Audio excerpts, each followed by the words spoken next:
Okay, so after you mask by ambient occlusion, you don't see much change. What it has done is masked off every little crack and crevice in this thing. Now, depending on what you're producing, you can also sharpen the mask at this point and get even better results sometimes.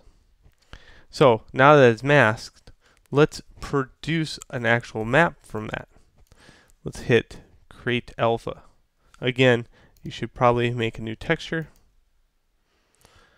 and create alpha. There we go. Perfect. So what I want to do with this is now take it, and that's mounted in my alpha channel. So I could take it and flip it vertical and export it.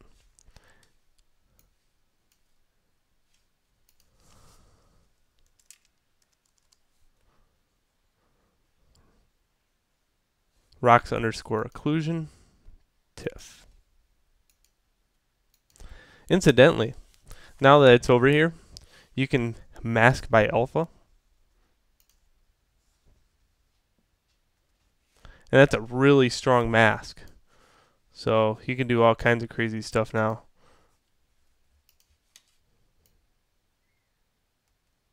I don't want to stress out my system too much, but basically what it does, it allows you to mask off, like that deep valleys and stuff, and you can mess around with expanding it out from there.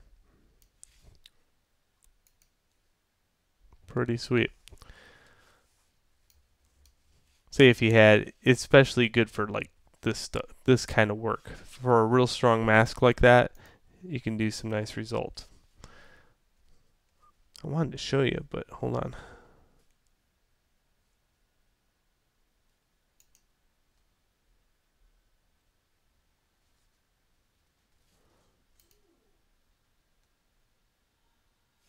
Okay, so once it's masked, what you can do is go down here to your deformation, and you can inflate this to maybe like 30 just to show you what it does.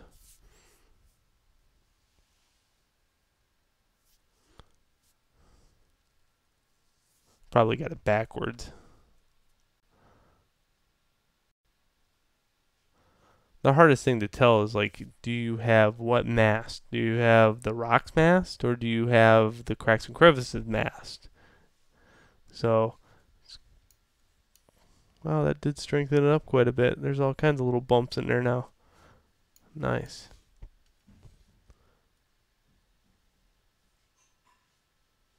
Alright, well that's how you use an ambient occlusion map anyway, but there's more than one way to use that map. That's just one little trick I found. I'm going to actually undo that so it doesn't screw up my workflow. Alright, so on to, well, one more map. Let's go up here and let's do new. Let's go back over here into the masking palette, and I want to mask by cavity. Okay, and I'm going to sharpen that mask a little bit.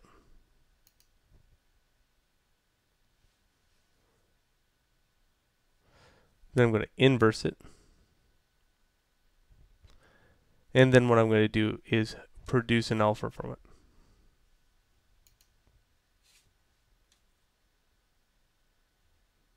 Okay. Nice. Okay, what I use this map for? Well, I experiment with it. I like it. You'll see. I can mess around with the specularity on things. So what I'll do with this is inverse it and export it.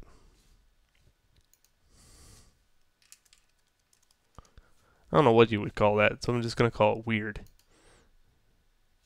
And make sure it gets saved as a TIFF.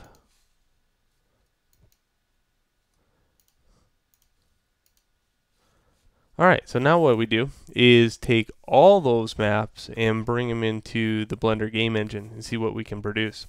Alright, and that's in the next video.